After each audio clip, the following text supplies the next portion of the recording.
Hey, gimana kabar kalian? Semoga baik-baik aja. Kita hidup di dunia itu nggak sendirian. Karena manusia sebagai makhluk sosial pasti butuh yang namanya bantuan dari manusia. Tapi kalian juga harus sadar, karena nggak semua manusia itu orang baik dan bisa dipercaya.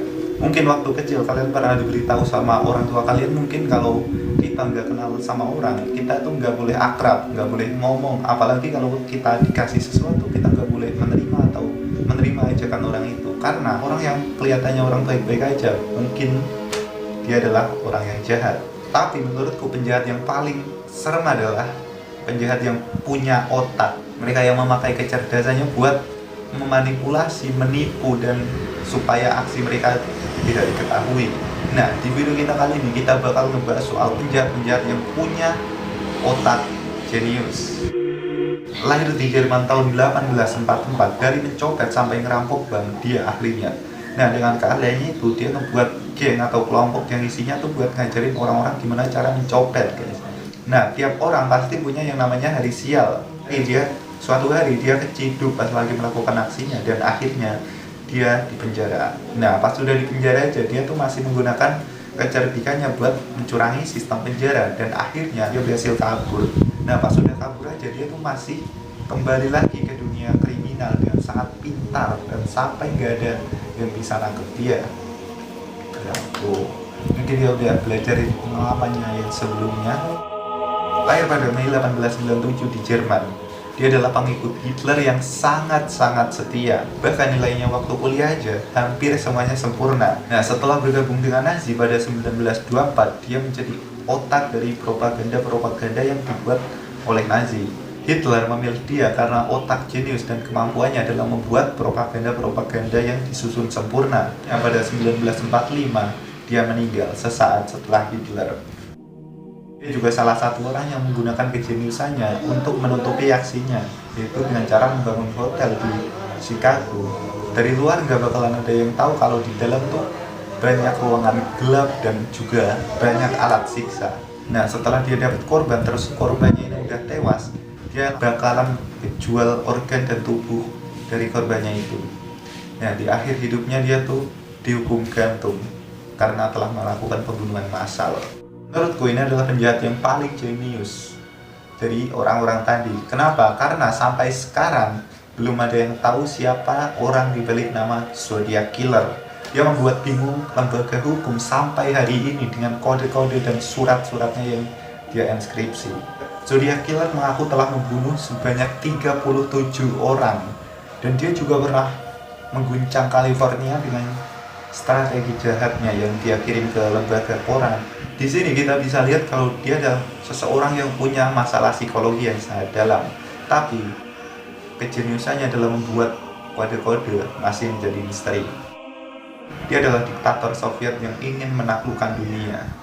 Dia berakting sebagai double face atau bermuka dua. Di satu sisi dia menunjukkan bahwa dirinya adalah bagian dari pejuang komunisme Soviet.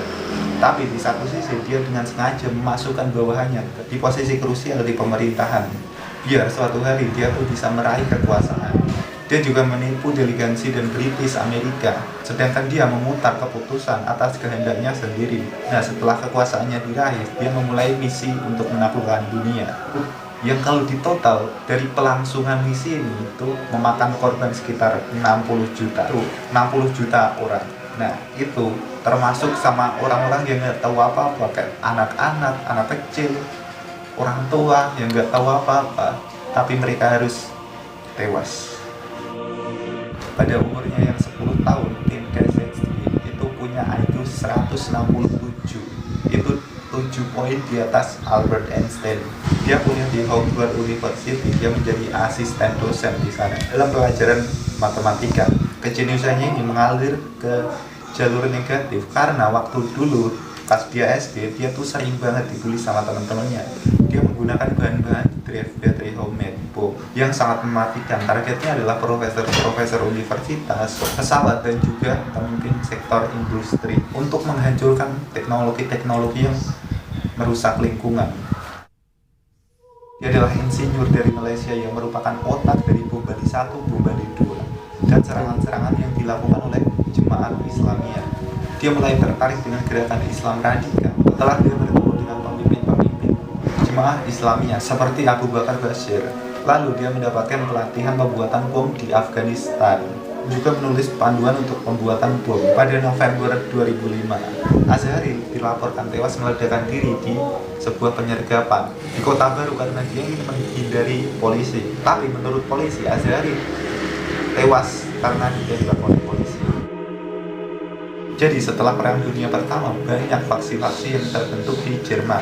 Karena banyak grup-grup baru yang bermunculan, pemerintah Jerman menyuruh buat para veteran untuk menyelidiki faksi-faksi tersebut. Hitler diminta untuk menginfiltrasi sebuah grup yang bernama Nazi, tapi malah dia bergabung jadi member Nazi pada tahun 1919. Dan pada tahun 1921 dia diangkat menjadi ketua dari partai tersebut.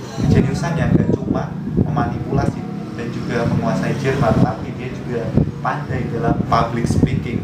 Di sepanjang hidupnya, Hitler telah membunuh sekitar 17 juta jiwa dengan cara kejam dalam misinya menaklukkan dunia. Tahun 1945, dia menikahi kekasihnya yaitu Eva Braun.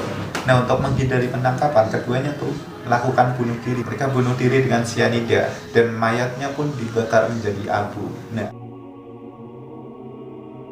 mungkin segini aja video kita kali ini, dan see you the next time. I love you all.